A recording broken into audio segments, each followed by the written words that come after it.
Leingak ke tribal loishang singgi awat passing athuba matamda menkhat-trabadi tha asigi tarahumdoi dagi Paktak-Nana Wakat Khongjang Changsillagani haina Tribal Youth Council Manipur Tycm na Leingak ke pukning changsilakli.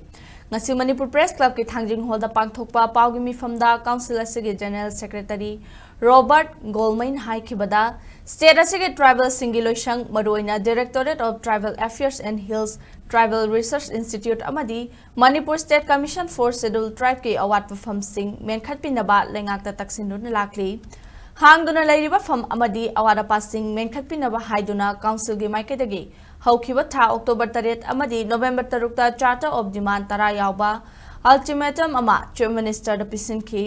haukiba November 18 phawbugi manungda council na taliba Charter of Demand sing thabakta onthoknaba matam tharaba phawda Leingak ki maikaidagi paukhum amata laktabana November 13 da council asigi mifam pangthoktuna December 18 dagi Khongjang Changsillabagi wareb asi laurakhibani Wakat Khongjang Changsillaba phawda Leingak ki maikaidagi athuba matamda karigumba khongthang amata lokhalaktabat thoklabadi makha tarakpada akanba ahenba Khongjang sing changsinaba sem sare haina phongdokhi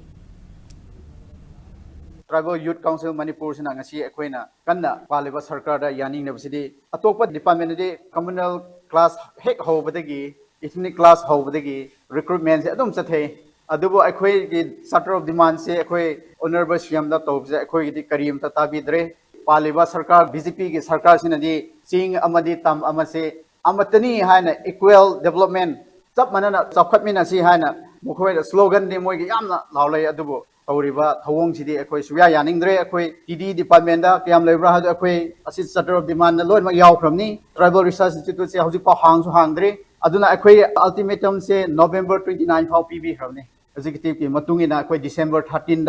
democratic form of agitation, Amoena, Darna say, agitation, the Pamba Horani, sit in protest Horani, Adumatunda, Sarkana, Tabi Tabadaradi, Matanga, Darkale by Quena, Lokapayaba, Khongjang say, localini.